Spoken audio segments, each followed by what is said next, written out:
शब्द स्वरांचे बनती गाणे, साजनवानंद तराणे, रसिकांची हे जुळते नाते घडते जेव्हा सुरेल गाणे. कसे हे घडते मनात येते, भेटू बोलू ऐकू तयांच्या गोष्टी गाण्यांच्या, गोष्टी गाण्यांच्या.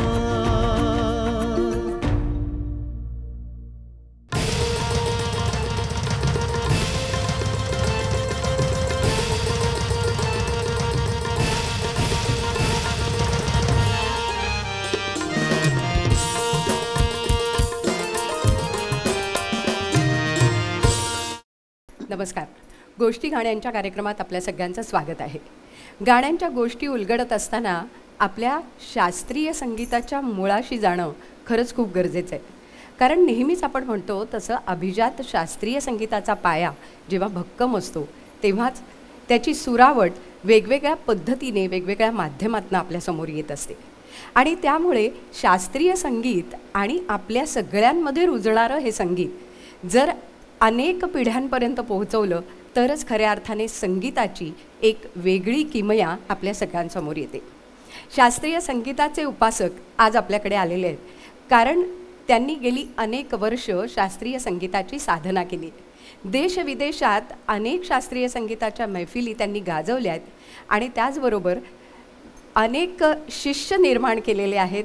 आज पुढच्या पिढीपर्यंत हे संगीत पोहोचवण्याचं काम जी मंडळी करतायत असे दोन दिग्गज कलावंत आज आपल्यासोबत आहेत. जयपूर अत्रौली घराण्याच्या प्रसिद्ध गायिका श्रुती सोडवलीकर काटकर आज आपल्यासोबत आहेत. श्रुतीताई नमस्कार, स्वागत आहे. नमस्कार. आणि त्याचबरोबर मैयर घराण्याचे कलाकार आणि मा अन्नपूर्णा देवींचे शिष्य नित्यानंद हळदीपूर आज आपल्यासोबत आहेत. सर नमस्कार, तुमचंही स्वागत आहे. खरं तर श्रुतीताई, जयपूर अत्रौली घराणं आणि जयपूर घराणं म्हटल्यानंतर तो सगळा शास्त्रीय संगीताचा एक इतिहास खरं तर आपल्यासमोर येतो. म्हणजे अल्लादिया खाँसाहेब असतील जे जयपूर घराण्याचे संस्थापक, त्यानंतर त्यांचे सुपुत्र भुर्जी खाँसाहेब आणि त्यांच्याकडून थेट ज्यांनी शिक्षण घेतलं ते म्हणजे तुमचे वडील वामनराव सडोलीकर आणि त्यांच्या शिष्या तुम्ही.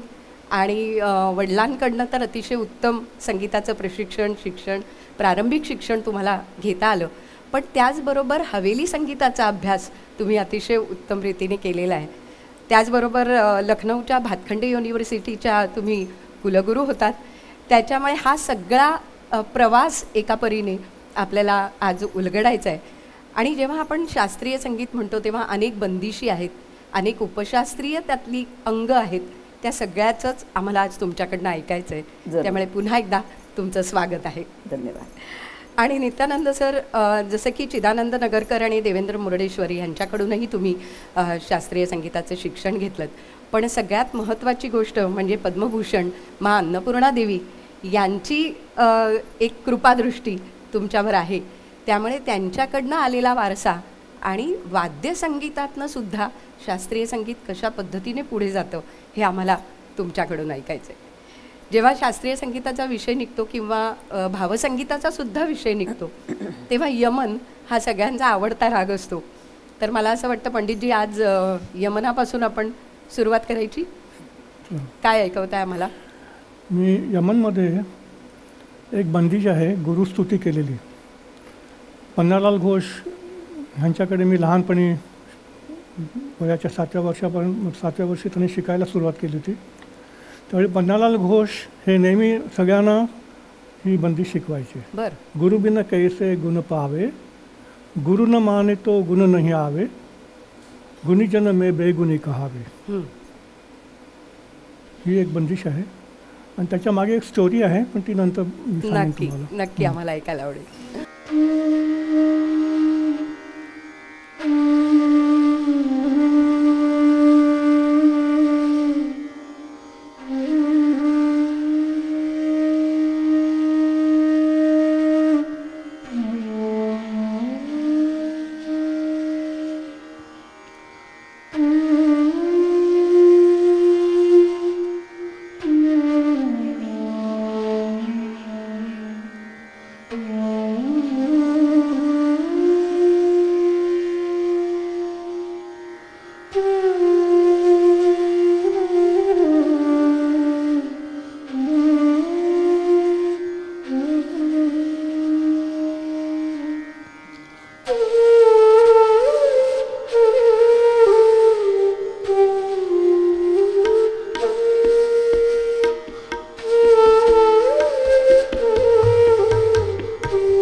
ही बंदिश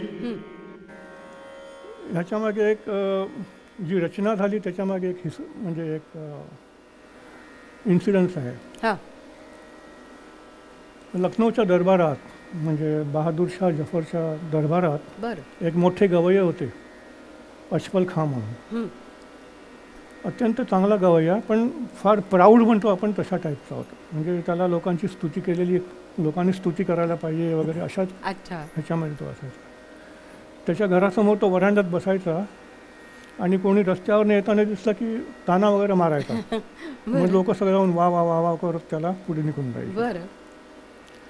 त्या लखनौमध्ये एक शाह भिकन म्हणून एक फकीर होते, मोठे म्हणजे संत म्हणतात तसे. एक दिवशी ते या रस्त्यावरनं चालत आले आणि अशफल खानने बघून त्यांना ताना वगैरे मारल्या, तर त्यांनी असंच बघून असं निघून गेले, दुर्लक्ष करून असं निघून गेले. तर अशफल खानला भयंकर राग आला. तो धावत जाऊन त्यांच्या मागे पकडून त्यांना पकडलं की म्हणाला, मी कोण आहे माहिती आहे का तुला? तू असा तोंड करून निघून गेलास, तुला काय संगीतातलं माहिती आहे का? ते आपला सुटकारा करायला बघतात, पण हे अशफल खान काय सोडत नाहीत. ते म्हणतात, जर तू प्रूव्ह नाही केलंस तर मी राजाला सांगून तुझं डोकं छाटून टाकेन. तर तुला आता प्रूव्ह केलंच पाहिजे. तो फकीर सांगतो की संध्याकाळी अमुक अमुक ठिकाणी ये, मग बघू आपण. आता संध्याकाळ होईपर्यंत अशफल खान एकदम अस्वस्थ. संध्याकाळी जेव्हा तो त्या जागेवर पोचतो तर त्याला अत्यंत स्वर्गीय संगीत असं ऐकू येतं. बरं. त्याचे रोंगटे खडे होतात, म्हणजे रोंगटे खडे वगैरे, अंगावर काटा आला, डोळ्यातनं पाणी येतंय. अरे हे स्वर्गीय संगीत मी कधीच ऐकलं नाही असं. तर संपल्यानंतर जाऊन बघतो तर हाच सकाळचा माणूस पायावरती डाय मारतो, मला म्हणतो की मला हेच संगीत शिकायचं आहे. तर तो अशफल खान फकीर म्हणतात की हे तुझा जमणारच नाही, पण तुझा अहंकार इतका आहे की तुला हे जमणारच नाही. तर तो म्हणतो, नाही नाही मला हेच पाहिजे आणि ह्या क्षणापासून मी इथे तुमच्याबरोबर राहणार. आणि तो त्या क्षणापासून त्यांच्याबरोबर राहायला लागला. बरं. 3 वर्ष झाल्यानंतर फकीर त्याला म्हणाले की शाह भिकन की आता तू जाऊ शकतोस. तर त्यावेळेचे म्हणजे आताही आहे ती ही म्हणजे गुरुदक्षिणा द्यायची पद्धत. बरोबर. तर तो विचारतो, गुरुजी तुम्हाला काय मी गुरुदक्षिणा देऊ? तर ते म्हणतात, तू काय मला गुरुदक्षिणा, तू जा निघून जा. तो म्हणतो, नाही नाही गुरुदक्षिणा दिलीच पाहिजे मला. तुम्ही गाव मागा, सोनं मागा, पैसा मागा, मी द्यायला कबूल आहे. मी राजदरबारचा गवई आहे. ते म्हणतात, नाही नाही तू निघून जा. पण तो म्हणतो, नाही मला गुरुदक्षिणा तर दिलीच पाहिजे. म्हणून त्या गुरुच्या स्तुतीमध्ये त्यांनी हे बंदिश रचली. गुरु बिना कैसे गुण पावे, गुरु न माने तो गुण नहीं आवे, गुणीजन में बेगुणी कहावे. शरण गये शाह भीख नको, म्हणजे शाह भीख नको गुरु. शरण गये शाह भीख नको, तब आवे अचपल ताल सुरसो. ही ती बंदिश आहे. वा. म्हणजे गुरुशरणता ही शास्त्रीय संगीतामध्ये खूपच महत्त्वाची आहे. म्हणजे कुठच्याही संगीतात खरं तर ती महत्त्वाची आहे, पण शास्त्रीय संगीतात अजूनही गुरुशिष्य परंपरा जी आहे ती मानली जाते. आणि त्यामुळेच मला वाटतं त्या गुरुचं स्मरण करून आजच्या मैफिलीची आपण सुरुवात केलेली आहे.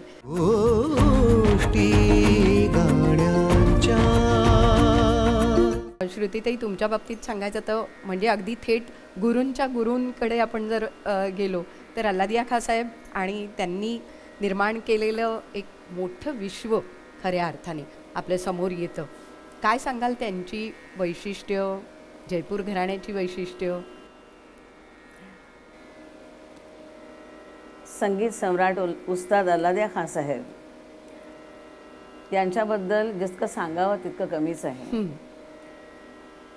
लहानपणी वडिलांच्या छत्रछायेत असताना त्यांनी फारसी, अरबी या भाषांचा अभ्यास केला होता. अवघड परीक्षा दिल्या होत्या, पंदनामा वगैरे अशा परीक्षा दिल्या होत्या. आणि त्यांचं भाषेवर इतकं प्रेम होतं की त्यांनी ठरवलं होतं की आपण आता भाषा शिकवायची, आपण मोठं झालं की आपण शिक्षक व्हायचं. पण वडिलांचा इंतकाल झाला आणि अर्थात घरामध्ये शेकडो वर्षाची संगीताची परंपरा आहे, ती परंपरा खंडित होऊन चालणार नाही.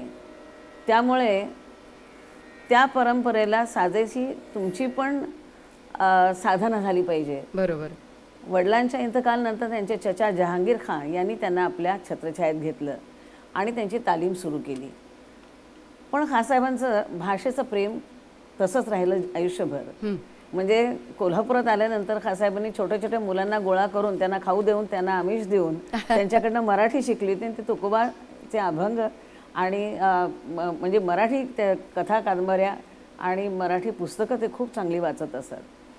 तर खासाहेबांच्या बंदिशीमध्ये आपल्याला असं दिसतं की भाषेचं सौष्ठव, भाषेचा छंद आणि नादमयता, लयीचा डौल, कारण ध्रुपद धमाराची तालीम झालेली असल्या कारणाने लयीचा डौल त्यांच्या अंगामध्ये अत्यंत चांगल्या रीतीने मुरलेला होता.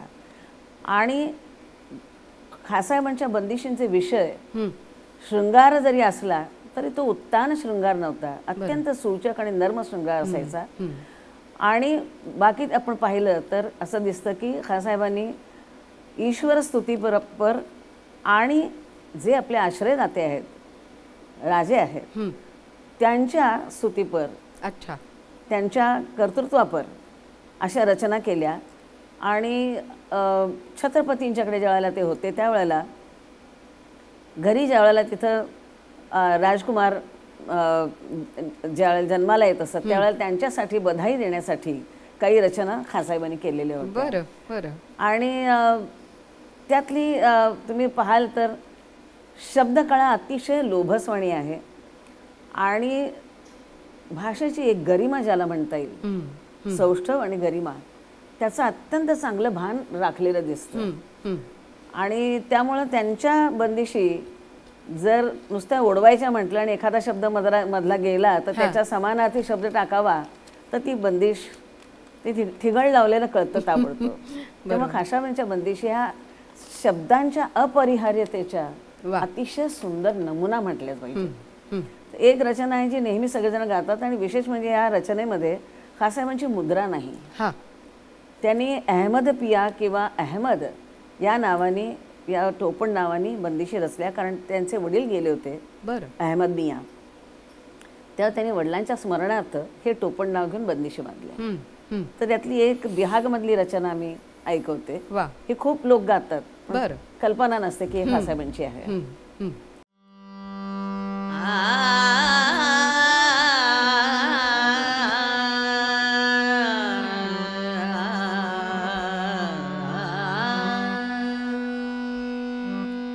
राजन के राजा महाराजा, राजन के राजा महाराजा, राजन के राजा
म्हणजे त्या खरं तर राजाची स्तुती हे पूर्वीपासून खरं तर होत आलंय, पण ते अलादिया खान साहेबांनी सुद्धा पाळलं आणि पुढे नेलं खऱ्या अर्थाने.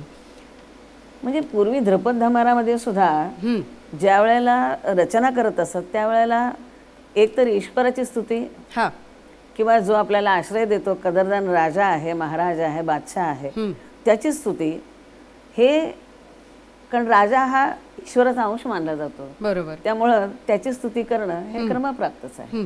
त्या अशा रचना आपल्याला खूप आढळतात. बरोबर. पण या रचनांची वैशिष्ट्ये सांगताना जेव्हा गुरुकडनं शिष्याकडे आणि शिष्याकडनं म्हणजे पुन्हा एकदा ती वेगवेगळ्या पिढ्यांमध्ये जेव्हा संक्रमित होत जातं, तेव्हा तुम्हाला आज स्वतःला काय जाणवतं की त्यांच्याकडनं तुमच्यापर्यंत ते नेमकं कसं आलंय? एक तर ही गोष्ट अशी आहे, हां. माझे वडील भुर्जे खासाहेबांचे गंडाबंद शागीर, आणि त्यांनी ज्यावेळेला आपली तब्येत बरी नाही म्हटल्यानंतर खासाहेबांना सांगितलं वामनराव आता आपले आहे तेव्हा वामनरावांना तुम्ही शिकवा. तेव्हा अल्लाद्या खासाहेबांची तालीम सुरू झाली.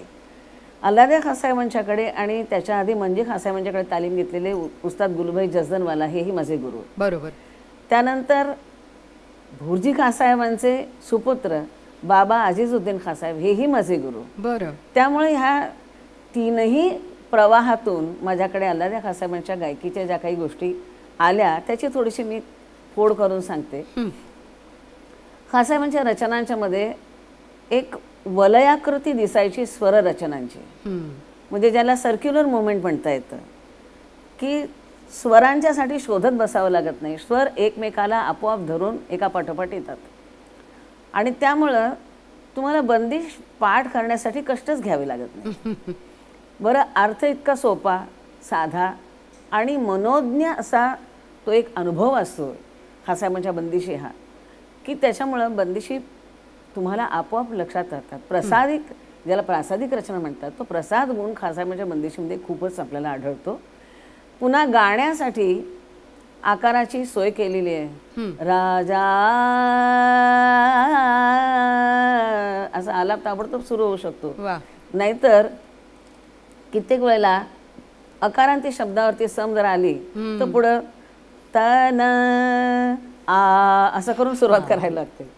तर रचना करताना स्वरांची योजना कुठली कुठं करावी आणि त्याच्यातून आलाप फुलत गेला पाहिजे, आलापातून बोल फुलत गेला पाहिजे, बोलातून तान, तान बोलतान आणि बोलतानेतून तान, असा त्याचा जो क्रम आहे. कारण एखादी कळी अशी अचानक दंड करून उघडत नाही. आपण पाहतो की कळीचं उमलणं किती सुंदर असतं, की त्यात कुठंही एकही पाकळी वेडीवाकडी होत नाही, फाटत नाही. तेव्हा खासाहेबांच्या बंदिशी ज्यावेळेला गातो आपण त्यावेळेला आपल्या लक्षात येतं की या बंदिशींची रचना एखाद्या कळीचं फूल व्हावं अशी आहे, आणि त्यातून स्वरांचा प्रवाह अखंड वाहतो. आणि ही जी बंदिश आहे, बंदिश का म्हणायचं तर ती नुसती स्वराशी बांधलेली नाही, तर तिची स्वरोच्चाराबरोबर येणारी जी लय आहे, शब्दाबरोबर येणारा त्याचा जो छंद आहे, तो छंद ही त्याच्यात अत्यंत समर्पकपणानं जोडला गेलेला आहे. बरोबर. त्यामुळे सांगावं लागत नाही की 3 ताल धरा. बंदिशीचं वजनच असं आपसूक येतं की माणसाने 3 ताल धरलाच पाहिजे.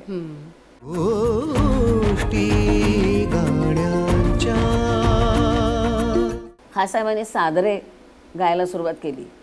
10 मात्राचाच प्रकार, पण त्यांच्या सादऱ्यांची रचना इतकी सुंदर आहे की तो 10 मात्राचा झपताल लावला तरी तो साध्या नेहमीच्या झपतालासारखा जात नाही.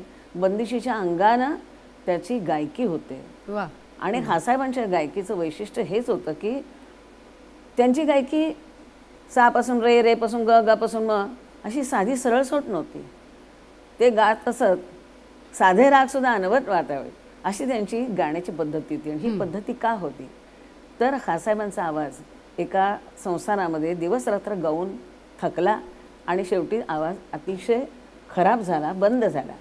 आणि त्या काळामध्ये आवाज चालत नसलेल्या काळामध्ये खासाहेबांनी स्वरांचा जो विचार केला, स्वरविद्येचा जो विचार केला, तो त्यांनी आपल्या आवाज खोलल्यानंतर आवाजाची जी पहिली तासीरदार गोड जात होती ती जात नष्ट झाल्यामुळं आवाज, ज्याला आपण आज रफ अँड टफ म्हणतो, असा आवाज झाला, घोगरा झाला, थोडासा बसकट झाला. तेव्हा त्यातून स्वराची स्थानं कशी पक्की होतील ह्या दृष्टीने स्वरस्थानांचा अभ्यास करता करता करता त्यांनी जी गायकी बनवली ती ही आजची जयपूर गायकी. कारण खासाहेब ज्या वेळेला महाराष्ट्रात आले त्यावेळेला ती अल्लादिया गायकी म्हणून प्रसिद्ध होती. बरोबर. त्यानंतर कोल्हापूरला स्थायिक झाले म्हणून ती कोल्हापूर गायकी झाली. आणि कोल्हापूरहून खासाहेब मुंबईला आले त्यावेळेला लोकांनी त्यांना विचारलं की अहो तुम्ही हे गाताय सगळं वेगळं आहे. हां कारण तोपर्यंत लोकांना ग्वाल्हेर गायकी ध्रुपद दमानाची गायकी हे ऐकून माहित होतं, पण ही गायकी ध्रुपद दमानाच्या अंगाने जाणारी पण हिचं नेमकं स्वरूप काय आहे हे कळत नव्हतं. तर खासाहेब हा अत्यंत मितभाषी आणि अत्यंत असा मनुष्य की ज्यानं कुठल्याही गोष्टीचं स्वतःकडे क्रेडिट घेतलं नाही. तेव्हा ही मी निर्माण केली असं अहमन्यतेचं किंवा आढ्यतेचं उत्तर न देता खासाहेबांनी सांगितलं की माझ्या पूर्वजांच्याकडनं ही गायकी माझ्याकडे आलेली आहे. तर ही जयपूर आणि अत्रवलीची गायकी आहे कारण त्यांचे पूर्वज तिकडचे होते. आणि मग तिथून जयपूर तेव्हा हा जो गायकीचा प्रवास आहे हा असा खूप पाठीमागून आलेला प्रवास आहे आणि त्याला ध्रुपद धमारेची आतून अस्तर जोडलेल्याची तुम्हाला जाणीव लक्षात येते कारण प्रत्येक ठिकाणी तालाचा संदर्भ त्याला खरं आहे. म्हणजे हा एका गुरुकडनं पुढच्या शिष्यांपर्यंत आलेला हा प्रवास आहे. आणि मला असं वाटतं की नित्यानंदजी तुमच्या बाबतीतही असंच आहे की मा अन्नपूर्णा देवी यांच्याकडून एक हा वारसा जो मिळाला तर त्याबद्दलही आम्हाला तुमच्याकडनं ऐकायला आवडेल की हा वारसा कसा होता, त्यांची वैशिष्ट्य काय सांगता येतील. प्रथम म्हणजे मी जेव्हा शिकलो तेव्हा ती वैशिष्ट्य काय वगैरे ह्या बरोबर ॲनालिसिसने कधी शिकलो नाही. खरं आहे. जे काय त्यांनी शिकवत गेले ते मी शिकत गेलो. आणि माझं ते असं एक अभ्यासी वृत्ती नसल्यामुळे मी जे काय मिळालं तेच फक्त आत्मसात करत गेलो. बरोबर. त्यामुळे त्यांच्या वादनाची शैलीबद्दल मी बोलणं म्हणजे फार कठीण आहे. पण एवढंच की त्या आपल्या गुरुच्या विद्येशी इतक्या एकनिष्ठ होत्या की त्यांना त्याच्यामध्ये जराही बदल केलेले आवडायचे नाहीत. बरं. पण जेव्हा त्या रविशंकरांबरोबर पंडित रविशंकरांबरोबर जुगलबंदी पंचांची व्हायची आणि पंडितजी सांगायचं नाही तू थोडं असं का नाही करत लोकांना आणखीन थोडं हे होईल, तर नाहीच म्हणून म्हणायच्या की मी मला जे शिकवलं आहे ते मी वाजवणार आणि तसंच मी ठेवणार. त्यामुळे एक त्यांची ती गुरुभक्ती म्हणा किंवा हे म्हणजे सुरुवातीला मी जेव्हा त्यांच्याकडे शिकायला लागलो आणि माझे कार्यक्रम व्हायचे तर लोक एक्सपेक्ट करायचे की अरे मी हरिजींसारखं वाजवायला. मग ते आश्चर्यात पडायचे हा अन्नपूर्णाजींचा शिष्य आणि हरिजींसारखं काय याचं वादन नाही आहे. मग मी एक दिवशी त्यांना विचारलं की लोक असं म्हणतात मला तुम्ही हसल्या तेव्हा मी तुला जे देते तुला त्याची व्हॅल्यू कळते का. मी जे तुला देते ती बाबांनी वजीर खान साहेबाची जी गायकी आत्मसात केली ती त्यांनी मला दिली ते मी तुला देते. बरोबर. आणि प्रत्येकाच्या स्वभावानुसार मी शिकवते. त्याचं जे एक पर्सनॅलिटी म्हणा किंवा एक मानसिक ठराव जो असतो त्याप्रमाणे प्रत्येकाला शिकवते. आणि तुझं ज्याप्रमाणे मी तुला शिकवते ते तुला योग्य आहे, तुझ्या मेंटॅलिटीला ते योग्य आहे म्हणून मी तुला शिकवते ना, तुला काय करायचं आहे असं त्यांचं एक सांगणं होतं. गुरु शेवटी तेच असतं ना की शिष्याला पारखून घेणारा असाच गुरु असतो आणि तसे गुरु तुम्हाला आणि हे दोघं जण बघितले म्हणजे उस्ताद अलाउद्दीन खान साहेब आणि गुरुमा तर प्रत्येक शिष्याला त्याच्या स्वभावाप्रमाणे त्याच्या प्रकृतीप्रमाणे शिकवतात. बरोबर. प्रत्येकाला ऐकताना कळतं की हा वेगळा वाजवते हा वेगळा वाजवते शैली म्हणजे शैली त्याची वेगळी वाटते पण ते एकच घराणं हे कळतं. बरोबर. हे दोघं नाहीतर तुम्ही बघाल की आपल्या घराण्यामध्ये प्रत्येक जण आपल्या म्हणजे बाकीचे जे घराणं मी मला क्रिटिसाइज करायचं नाही आहे पण एक हे आहे की प्रत्येक घराण्यामध्ये आपल्या गुरुलाच फॉलो करून म्हणजे ऐकल्याबरोबर कळतं की हा याचा शिष्य आहे हा याचा शिष्य आहे. हे तसं कळत नाही आमच्या घराण्यात. प्रत्येकाचं उत्कृष्ट वादन आहे पण तरी पण ते एक वेगळं आहे. कारण गुरुकडनं आलेल्यामध्ये तुम्ही तुमची भर घातलेली आहे. उत्तरा हो याच्यात एक संदर्भ मी असा देते की एकदा माझ्या वडिलांनी अलाद्या खासाहेबांना विचारलं की खासाहेब आपल्याकडे इतके सगळेजण आम्ही शिकतो पण प्रत्येकाला तुम्ही काही ना काही वेगळं शिकवलेलं आहे आणि तरीही आम्ही एक आपले शिष्य आहोत हे सगळ्यांना कळते, हे कसं काय आपण हे कसं काय जमवता. तर खासाहेब हसले आणि म्हणाले की वामनराव सगळ्या धातूचे दागिने करता येत नाहीत. धातू काय आहे हे पाहून त्याचं काय करायचं हे गुरुनं ठरवावं लागलं. तेव्हा ही जी दृष्टी या महान गुरूंना मिळालेली होती ही दृष्टी पुढच्या पिढीपर्यंत पोचवायला पाहिजे म्हणून आज ही मुद्दाम ही गोष्ट मी सांगितली आहे. कारण जे कोणी नव्या पिढीचे लोक हा आमचा आज आमची मुलाखत पाहतील त्यांना हे वाक्य त्यांच्या कानावरून गेलं पाहिजे. गुरु कुठल्याही शिष्याला तरतम भाव करत नाही, परंतु त्याला जसं प्रत्येक आई आपल्या मुलाला जे झेपेल जे पचेल ते जसं देते, तसं गुरु ही माताच आहे. खरं.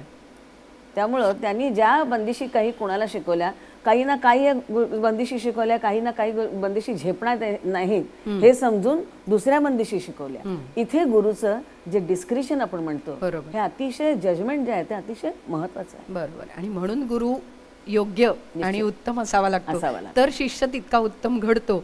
आणि हे आपल्याकडे उदाहरणं ही दाखले आहेत आपल्याकडे. पण श्रुतीताई, शास्त्रीय संगीताबरोबरच आपला मराठी माणूस जो आहे तो मराठी नाट्यसंगीताचा वेडा आहे, संगीत नाटकाचा वेडा आहे. आणि बऱ्याच अंशी नाट्यसंगीतामध्ये शास्त्रीय संगीत डोकावतो. तर ही एक परंपरा कुठेतरी शास्त्रीय संगीताकडनं आली आहे का? हो. हां. आपल्या सगळ्यांना माहीत असेल की आपल्या मराठी रंगभूमीवरती संगीत ज्या वेळेला पहिल्यांदा आलं ते अंजनी गीतं, नंतर ओव्या, कटाव वगैरे अशा पद्धतीनं आलेलं होतं. साकी दिंडी हे तर होतच. बरोबर.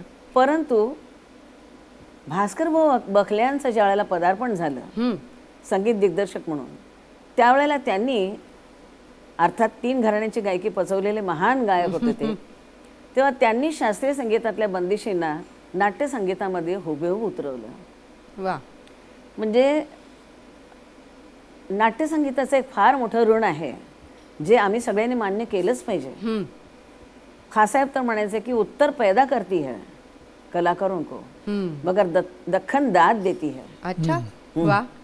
कारण महाराष्ट्रामध्ये दक्षिणेमध्ये जसा नाट्यसंगीताचा प्रसार होत गेला तसं तसं लोकांना शास्त्रीय संगीताची ओळख, ज्याला फार चांगल्या मराठीमध्ये, आता ते मराठी ऐकायला मिळत नाही, चांगल्या मराठीमध्ये शर्करा व गुंठित गुटिका असं म्हणतात. बरोबर. म्हणजे क्विनाईनची गोळी साखरेत घोळून अगदी मलेरियाच्या पेशंटला द्यावी, तसं शास्त्रीय संगीत हे थोडंसं जड आहे, नाही बा आपण त्या वाटेला जात नाही, अशी लोकांची जी मनोवृत्ती झालेली होती ते जनसामान्यांच्यापर्यंत शास्त्रीय संगीत आणून पोहोचवण्याचं अत्यंत महत्त्वाचं काम नाट्यसंगीतानं केलं.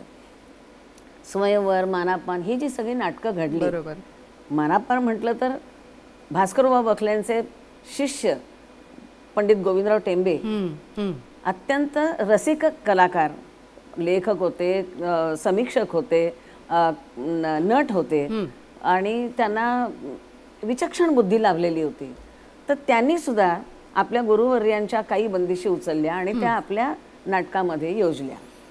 तर आपण बघतो की जसं एक उदाहरण द्यायचं म्हटलं तर सगळ्यांना माहीत आहे सूर संगत राग विद्या ही अल्लाद्या खासाहेबांची अतिशय आवडती बंदिश. बरोबर. त्या बंदिशीवरती आधारित त्यांनी स्वयंवरमध्ये पद टाकलं. बरं. ती पद्धतच होती पूर्वी की नाटककार बसायचे, संगीत दिग्दर्शक बसायचे आणि बुवा आता कुठल्या बंदिशीवर काय करायचं कसं रचायचं आणि अक्षरशः ठरवून त्या रचना केल्या जायच्या. तर त्याच्यापैकी ही रचना आहे.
राम कारणे जनगणा राम मम सुखाची वा. गोष्टी गाण्यांच्या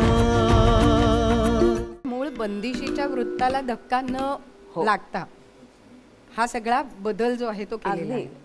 बेतावं जसं कापड बेतावं हा तसं बंदिश बेतली जायची बरोबर. आणि त्यामुळं त्याच्यामध्ये जो एक चुस्तपणा येणारा, हा नेमकेपणा आणि मग कलाकाराचा त्याच्यामध्ये येणारा आत्मविश्वास, ह्या सगळ्या गोष्टी त्याच्यामध्ये येतात. कारण भास्कर बुवांनी पहिल्यांदा बालगंधर्वांना 6-6 महिने बंदिशींची तालीम दिली होती. ओ बरं. आणि एकदा एक किस्सा, थोडासा एक वेळ लागेल सांगायला, पण नाही, एक हरकत किस्सा नाही. सांगते. हा. कारण हा माझ्या आजोबांनी मला किस्सा सांगितला होता, माझ्या आईच्या वडिलांनी.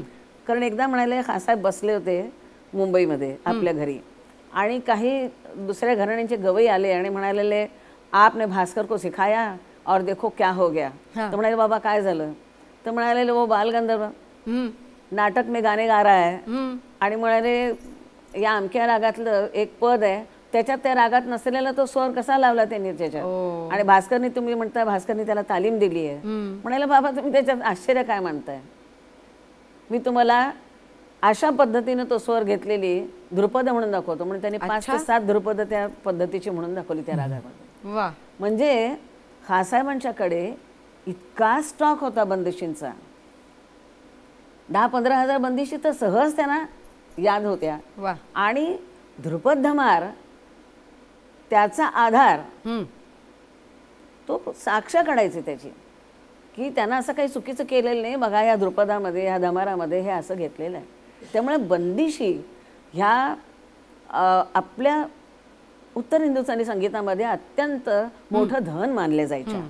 आत्ताच्या मुलांना कल्पना येणार नाही, परंतु पूर्वीच्या काळातले गवई फार काही सधन होते असं नाही. तर मुलींच्या लग्नामध्ये बंदिशी जावायला देत असत हुंडा म्हणून. ऐक.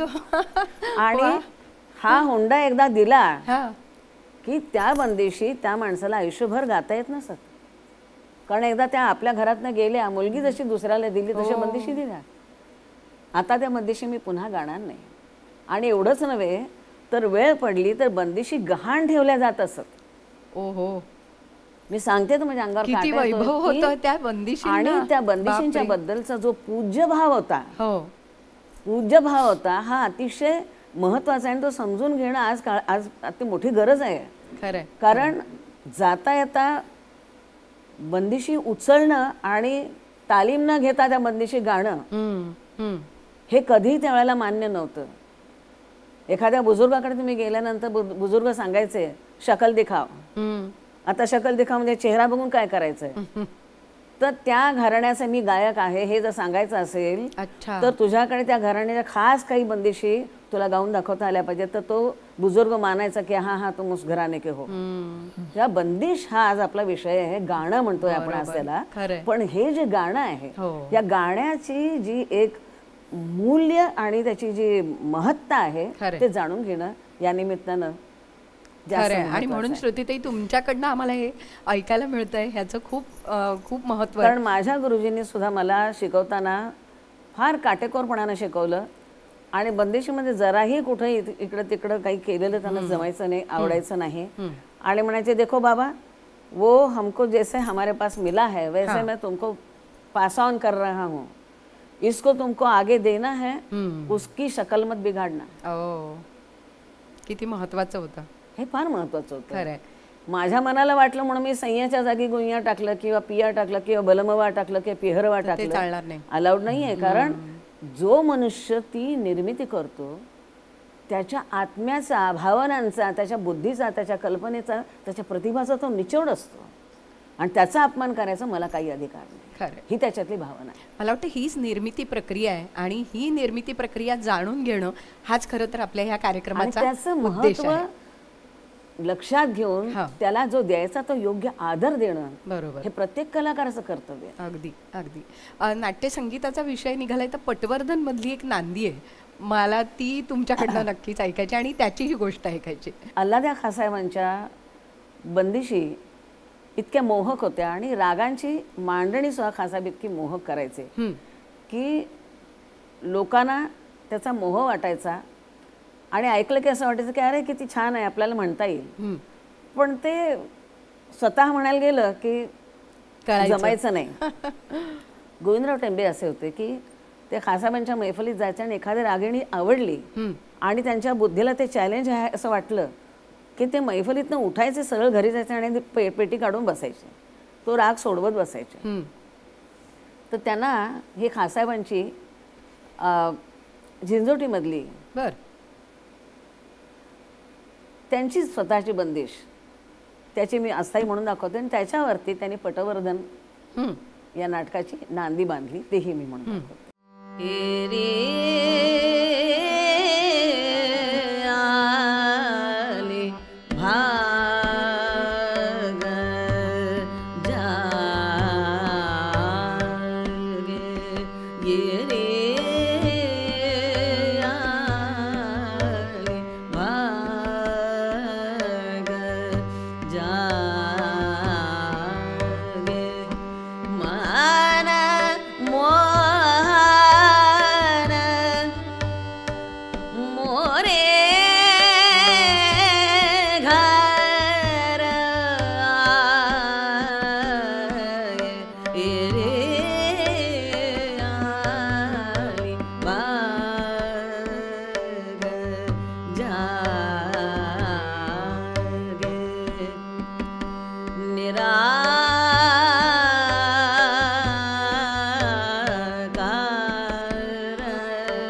तू निराकार तू आकार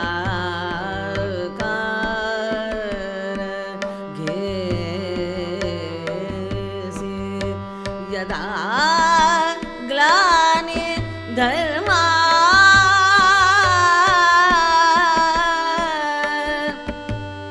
धर्म संस्थापने निराकार तू निराकार.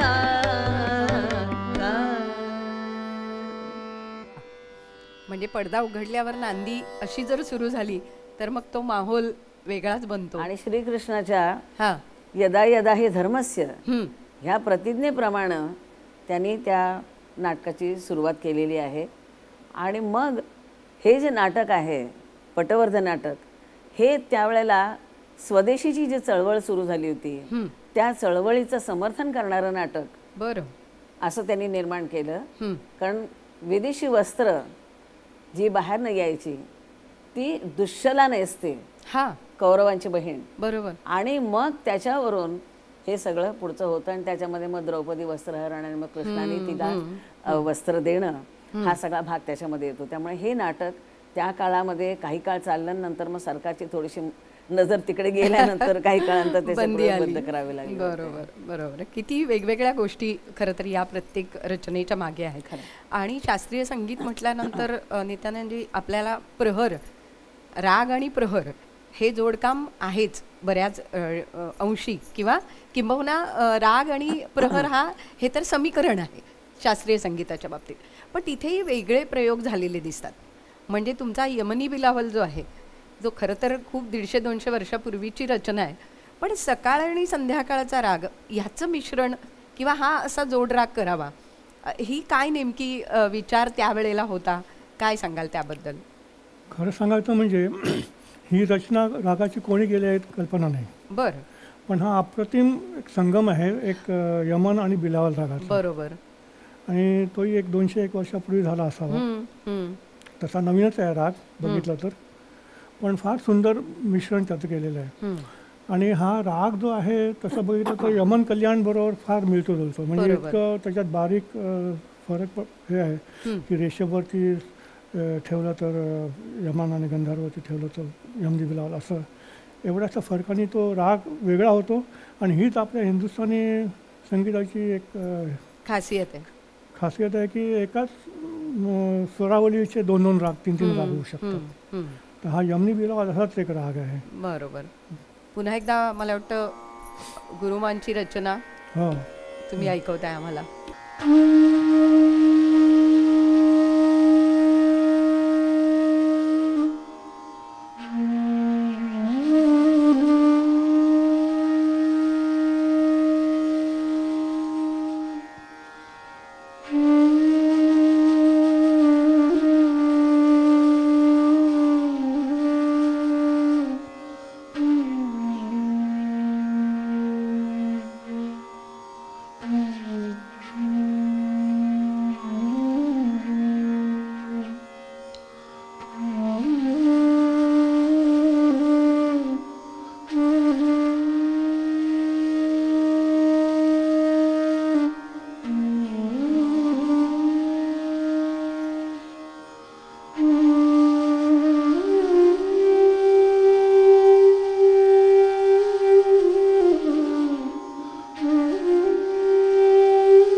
जपतालमध्ये आहे.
श्रुतीताई, असे हे राग वेगवेगळ्या पद्धतीचे जेव्हा त्याचं एक मिश्रण होतं आणि वेगळे प्रयोग केले जातात, तेव्हा त्या प्रयोगांकडे आजच्या विद्यार्थ्यांनी कसं बघावं हा सुद्धा मला तुमच्याकडनं खरं तर मुद्दा विचारायचा आहे. असं आहे, प्रयोगासाठी प्रयोग करणं हां, यापेक्षा आपसुकपणानं एखादी घटना घडावी तसा रागाच्या मिश्रणाचा अनुभव आला, मी त्याला अनुभवच म्हणेन, तर तो जास्त कलात्मक असतो, सौंदर्यपूर्ण असतो आणि दीर्घकाळ टिकणारा असतो. नाहीतर 4 स्वर हे 4 स्वर ते आणून एकमेकात मिसळून पाहायचे, त्याला दीर्घजीवित्व आहे का बरोबर, हेही पाहिलं पाहिजे. कारण आपल्या संगीतामध्ये जोड राग ही संकल्पना खूप वर्षापासूनची आहे आणि तीळ आणि तांदूळ एकत्र करावेत, हम्म. एकमेकामध्ये ते इतके मिसळून जावेत, असे काही दोन घटक आणावेत. काही वेळेला अगदी विरोधी असे दोन घटक एकत्र आणून सुद्धा राग निर्माण केले जातात. हम्म. हम्म. पण ह्या सगळ्याकडे पाहताना मला तो एक चमत्कृतीचा प्रकार म्हणून प्रस्तुत करायचा आहे. हम्म. का त्याच्यावर गहन विचार करून त्याचे एक रागस्वरूप, शाश्वत निर्माण झालेलं रागस्वरूप मला दाखवायचं आहे. हे स्वतःने पाहिलं पाहिजे. बरोबर. कारण चमत्कृती ही तात्पुरती तुम्हाला फक्त टाळ्यांपुरती. हां आणि अचंबित करू शकते, परंतु त्या काही बंदिशींचं सुद्धा असंच असतं, दीर्घजीवी असले पाहिजेत. बरोबर. आणि जसं मी नेहमी माझ्या मुलांना उदाहरण देते की रागाला बीज असतं, जीव असतो. हम्म. प्रत्येक रागाचा जीव कुठं ना कुठं तरी, जसा तो लहानपणच्या गोष्टीतल्या राक्षसाचा जीव कुठं तरी पोपटामध्ये ठेवलेला असायचा, नाही ते गुलाबाच्या फुलात ठेवलेला असायचा, बरोबर. तसे रागांचे पण जीव असतात आणि ते कुठं ना कुठं तरी ठेवलेलं असतं. हम्म. ते शोधले पाहिजेत पहिल्यांदा. हे म्हणून पूर्वी ज्यावेळेला गुरु तुम्हाला शिकवत असत त्यावेळेला गुरूंच्याकडे तालीम घ्यायची, गुरुगृहात राहून 12-12, 15-15 वर्ष तालीम घ्यायची आणि मग गुरुनी जर आज्ञा दिली तर बाहेर जाऊन गायचं. हम्म. हम्म. हे का होतं तर रागाचा जीवच आधी तुम्हाला सापडत नाही. बरोबर. लिहून दिलेल्या 10 मिनिटाच्या 15 मिनिटाच्या प्रस्तुतीला तुम्ही जन्मभर किती गाणार. हम्म. तुमचं तुम्हाला त्याच्यात काहीतरी स्वतःचं म्हणून टाकता आलं पाहिजे, इतकं तुम्हाला सक्षम करण्यात की त्या रागाच्या जीवाची तुमची ओळख झाली पाहिजे. बरोबर. जसं आपण नारळ बघतो, तो एक बीज आहे. हम्म. नारळ हे एक बीज आहे आणि वडाची फळं बघितली तुम्ही, वटवृक्षाची फळं बघितली, पिंपळाची फळं बघितली, त्याच्यामध्ये हजारो बिया असतात. हो. पण त्यातली एक कुठली तरी बी अशी जाऊन अशी ताकद घेऊन जन्माला येते आणि ती अशी त्या जमिनीमध्ये रुजते की त्याचे हजारो वर्ष चालतील असा तो वृक्ष पारंब्या पारंब्या पारंब्या करत तो वृक्ष. आज 5-5 हजार वर्षाचे जुने वृक्ष आपण पाहतो. खरं. ते वाऱ्याने कलत नाहीत, हो. उलटून पडत नाहीत, पण एवढं मोठं बीज असलेलं नारळाचं झाड पडू शकतं. तेव्हा रागाचं बीज कुठं आहे आणि त्याची ताकद काय आहे हे ओळखायला पहिल्यांदा शिकलं पाहिजे, मग तुम्ही प्रयोग करा. आता अल्लादिया खाँ साहेबांनी त्यांच्या बाबतीत बोलायचं झालं तर त्यांना इतके राग माहीत होते आणि ते नेहमी म्हणायचे, बाबा पूर्वजांनी दिलेलं इतकं आहे, त्याचा विचार करून त्याचं मनन चिंतन करून एक आयुष्य पुरत नाही आहे बरोबर करायला. हम्म. आणि मी काय नवीन करणार, मी यक्कश्चित माणूस आहे, मी काय करणार. हम्म. तर एकदा त्यांच्याकडे हैदरबक्ष सारंगी आले होते आणि ते नेहमी असे, पूर्वी माणसं एकमेकाकडे जात असत हो ना आणि आणि एकमेकांचं ऐकत असत, गुणांचं कौतुकही करत असत. बरोबर. तर हैदरबक्ष सारंगी आले होते आणि म्हणायला गोष्टी निघाल्या जुन्या गायकांच्या. त्यावेळेला ते म्हणाले की देखो आजकल मियाँ जी नए लोगों को कुछ करना ही नहीं, पहले वाले सारे कर चुके हैं, अब नए जमाने में तो कोई कुछ कर नहीं रहा है. तर ते म्हणालेले, अहो त्यांनी दिलेलं एवढं आहे प्रचंड की ते सुटेपर्यंत आमचा रात्रंदिवस आम्ही त्याच्यातच असतो, आता नवीन काय करू. नाही ये बस ये बात मत करिए, आप लोगों को कुछ करना नहीं है बस. असं म्हणाले, असं नाही आहे. म्हणाले नाही नाही तुम्ही लोक काही करणार नाही. म्हटल्यानंतर खासा म्हणाले, अच्छा आप कल आइए. आणि मग हैदरबक्ष खाँ साहेब दुसरे दिवशी आले आणि खाँ साहेब म्हणाले की ये देखिए मैं आपके लिए कुछ प्रस्तुत कर रहा हूँ, देखिए. हा राग जो खाँ साहेबांनी निर्माण केला त्याच्याबद्दलची एक रोचक माहिती अशी आहे बरं की हा राग ज्यावेळेला लोकांचा प्रस्तुत झाला त्यावेळेला कुणाला अंदाज येईना, हैदरबक्षांनाही सुद्धा अंदाज येईना की हा राग नेमका कुठला, काय, कसा. तर बरीच वर्ष या रागाचं लोकांना नाव माहीत नव्हतं. मग गोविंदराव टेंबे त्यांना त्या रागाला अनामिका म्हणायचे. अच्छा. बरं. आणि बरीच वर्ष ही अनामिका हा. पुष्कळ लोकांनी खाँ साहेबांच्याकडनं शिकून घेतली. पण नंतर साधारण एक खाँ साहेबांच्या गेल्यानंतर एक 8-10 वर्षानंतर उस्ताद अजीजुद्दीन खाँ साहेब बाबा यांनी त्या रागाला नाव दिलं हा. आणि ते नाव म्हणजे त्यांच्या डागुरबानीची साक्ष म्हणून त्याला डागुरी असं नाव दिलं. बरं. तर ही जी रागिणी आहे त्यातली बंदिश मी ऐकवते.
ह्या बंदिशीला अयोध्येचा राजा ह्या 1931 साली निर्माण झालेल्या पहिल्या मराठी बोलपटामध्ये त्यांनी राजा हरिश्चंद्राचं काम केलं होतं. त्यावेळेला त्यांनी ही चाल वापरली. हे चंद्रमौली उदारा अशी वापरली.